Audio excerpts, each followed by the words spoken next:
Olá, semioticistas.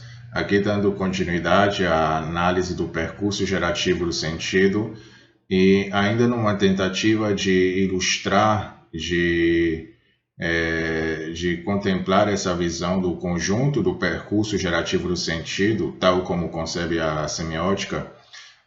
Hoje nós vamos fazer uma breve análise do poema de João Cabral de Melo Neto, intitulado Psicanálise do Açúcar. O poema diz o seguinte: o açúcar cristal, ou açúcar de usina, mostra a mais instável das brancuras. Quem do Recife sabe direito o quanto e o pouco desse quanto que ela dura. Sabe o mínimo do pouco que o cristal se estabiliza cristal sobre o açúcar, por cima do fundo antigo de mascavo, do mascavo barrento que se incuba. E sabe que tudo pode romper o mínimo, em que o cristal é capaz de censura, pois o tal fundo mascavo logo aflora, quer inverno ou verão, mele o açúcar. Só os bangoês que ainda purgam o açúcar bruto com barro de mistura, a usina já não o purga, da infância, não de depois de adulto, ela o educa. Em enfermarias, com vácuos e turbinas, em mãos de metal de gente indústria, a usina o leva a sublimar em cristal o pardo do xarope, não purga, cura. Mas como a cana se cria ainda hoje, em mãos de barro de gente agricultura, o barrento da pré-infância logo aflora, quer inverno ou verão, mele o açúcar. Bom, então nós vimos que a teoria da semiótica concebe três níveis para o discurso. Nós vimos o nível narrativo, o primeiro das estruturas estruturais, do nível estrutural, o segundo das estruturas narrativas e o terceiro nível das estruturas discursivas. Então, com relação ao primeiro nível, o nível das estruturas fundamentais, o poema ele parte da oposição entre o puro e o sujo.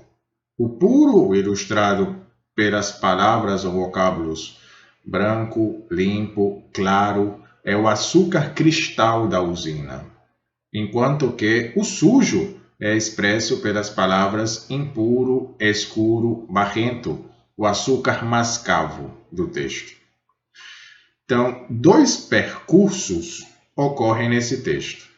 Primeiro, passa-se da pureza à impureza, quando do mascavo barrento rompe o cristal, ou da sujeira do açúcar bruto à brancura do cristal da usina.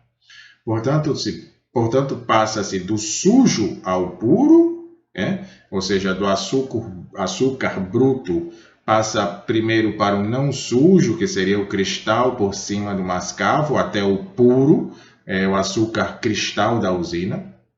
E um outro percurso vai do puro ao sujo, e entre o puro e o sujo está o impuro, ou seja, vai do puro, que é o cristal, o açúcar cristal, para o impuro, o intermediário, do fundo mascavo que aflora, ao sujo, que é o açúcar mascavo. Então, vejam que a asserção da pureza no primeiro percurso e da sujeira no segundo percurso fazem surgir, nesse texto de Cabral, uma terceira possibilidade, que é a da afirmação concomitante da pureza e da sujeira no açúcar do banguê. Ou seja, o açúcar do banguê tem características tanto do mascavo sujo, quanto do cristal puro, purgado, que é, como diz o texto, com barro de mistura. Com relação às estruturas narrativas, o segundo nível, as operações da etapa fundamental devem ser examinadas como transformações operadas por sujeitos. Então, nesse texto, mudam-se do sujeito açúcar, que é ora puro, ora sujo, e transforma-se sua competência, enfim, para a ação. Então, tanto a usina quanto o texto, ou o bangue, são responsáveis pelas alterações das qualificações do sujeito. A usina manipula o sujeito, sobretudo pela intimidação das mãos de metal, para que ele exatamente haja de modo útil, de modo puro, de modo racional, sem os impulsos ou os instintos sujos, né? Então, a ela opõe-se o tempo, o inverno ou o verão, que melam o açúcar, ou seja, que desqualificam o sujeito para a ação pretendida pela usina. Então, o tempo, na verdade, desmascara o sujeito ao mostrar o caráter passageiro e mentiroso de sua brancura. Ou seja, o açúcar de usina, parece puro e competente para a ação, mas não é puro, né? Pois o inverno ou o verão fazem aflorar o seu fundo mascavo. Então a usina responde, portanto, por transformações apenas aparentes do sujeito, que ao mudá-lo de sujo, e faz isso ao mudá-lo de sujo em um puro cristal. Então, o tempo ele faz saber que a pureza é superficial e esconde o ser do sujeito moldado pelas mãos de barro de gente agricultura. E faz-se o percurso inverso da aparência à essência. E, finalmente, ainda no segundo nível, no nível das estruturas narrativas, há essas transformações opostas da competência do sujeito, vem somar-se a manipulação do bangue. Ou seja, o bangue qualifica o sujeito com a pureza e com a sujeira, e faz desse ser, dele um ser complexo. E ao misturá-lo, exatamente o faz ao misturá-lo com o barro para purificá-lo. Então, o açúcar mistura do bangue, ele define-se misticamente pela conciliação de opostos. E só assim, duplamente competente, o sujeito ele está qualificado para agir útil, pura e racionalmente, e ao mesmo tempo impulsivamente. Ou seja, ele está pronto para realizar o fazer do adoçar. E com relação às estruturas discursivas, né, já no último patamar do percurso gerativo, mostram um discurso em terceira pessoa e verdadeiro porque é objetivo. E para essa ilusão de objetividade e de verdade, contribuem exatamente o argumento de autoridade e o efeito de realidade obtidos com o emprego de um sujeito do saber, que no texto é ilustrado exatamente no início do poema, quando diz: "Quem do Recife sabe direito?" Então, na verdade, vários temas eles realizam os valores da pureza e da sujeira nesse discurso. Vejamos pelo menos 5 deles, né? Existe no texto o tema, evidentemente, da purificação do açúcar, em que se opõem os métodos da usina e do bangue, e se apresentam as vantagens de cada um deles, e se desmascara a excessiva pureza do açúcar cristal, que na verdade esconde a sua sujeira.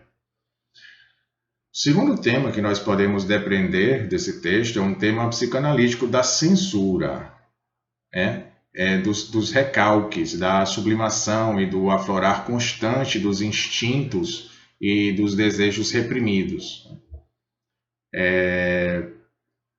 Enfim, essa sublimação para a psicanálise segundo o dicionário Aurélio, o processo inconsciente que consiste em desviar a energia da libido para novos objetos de caráter útil.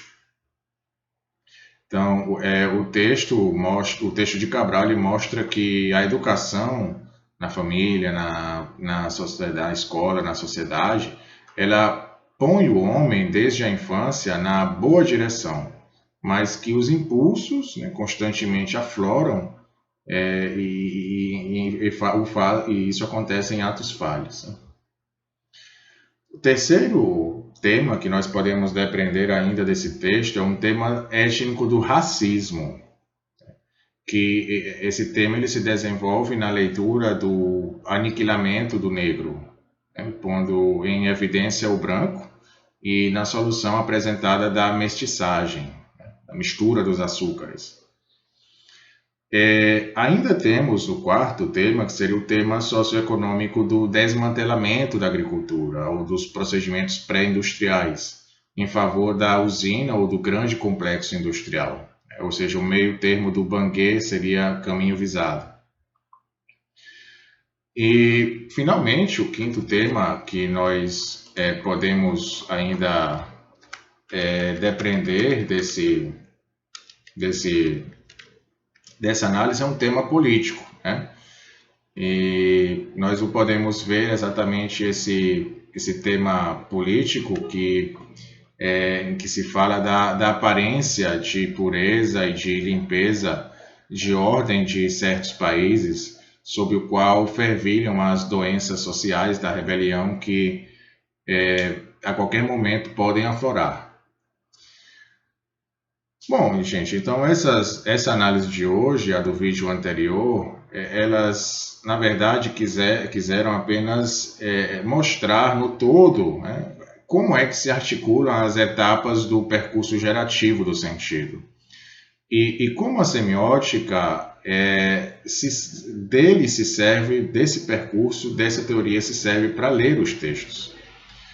Então, na verdade, o que nós vamos fazer a partir dos próximos vídeos vai ser examinar detalhadamente cada nível desse percurso gerativo.